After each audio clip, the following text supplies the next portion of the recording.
Hi అండి. అందరికీ నమస్కారం. Welcome to my YouTube channel. ఇప్పుడే అందిన వార్త అండి. చట్టాలపై తీర్పు.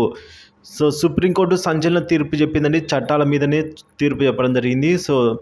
ఆ వివరాలైతే ఈ వీడియోలో తెలుసుకుందాం. వీడియో అయితే ఎక్కడ గాని స్కిప్ చేయకుండా ఎండ్ వరకు చూడడం ద్వారా ఇన్ఫర్మేషన్ అనేది పూర్తిగా అర్థమవుతుంది. అలాగే వీడియో నచ్చినట్లయితే ఒక లైక్ చేయండి. ఇంకా సబ్స్క్రైబ్ చేసుకున్నట్లయితే మన ఛానల్‌ని సబ్స్క్రైబ్ చేసుకోవడం ద్వారా నేను చేసే ప్రతి ఒక్క వీడియో మీ వరకు రీచ్ అవుతుంది. మరి తెలుసుకుందామండి. చట్టాలపై అయితే సుప్రీంకోర్టు తీర్పు ఇవ్వడం జరిగింది. అసలు ఆ చట్టాలేంటి?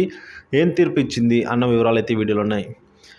ఇక వికలాంగుల హక్కుల చట్టం 2016 అమల్లో జాప్యంపై అయితే సుప్రీంకోర్టు అసహనం వ్యక్తం చేసింది. ప్రధాన న్యాయమూర్తి జస్టిస్ డివై చంద్రచూడ్ చట్టంలోని కొన్ని నిబంధనలను అమలు చేయడంలో కొన్ని రాష్ట్రాలు విఫలమయ్యాయని అయితే చెప్పారు.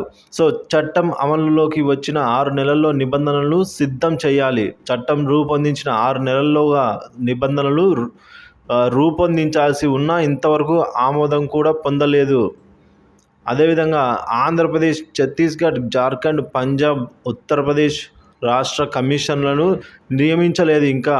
అలాగే గుజరాత్, హిమాచల్ ప్రదేశ్, కేరళ, మిజోరం, పశ్చిమ బెంగాల్, ఢిల్లీ, కాశ్మీర్ రాష్ట్రాల్లో నిధులను కూడా కేటాయించలేదంటే సుప్రీంకోర్టు తెలిపింది.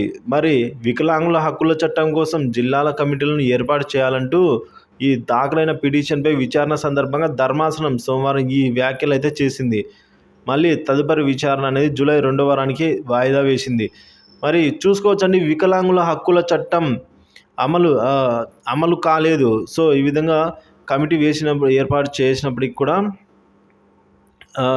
అమలు కావాలి అని చెప్పేసి అడుగుతూ ఉన్నారు. మరి తదుపరి విచారణ జూలై 2వ వారానికి అయితే వాయిదా పడిందండి.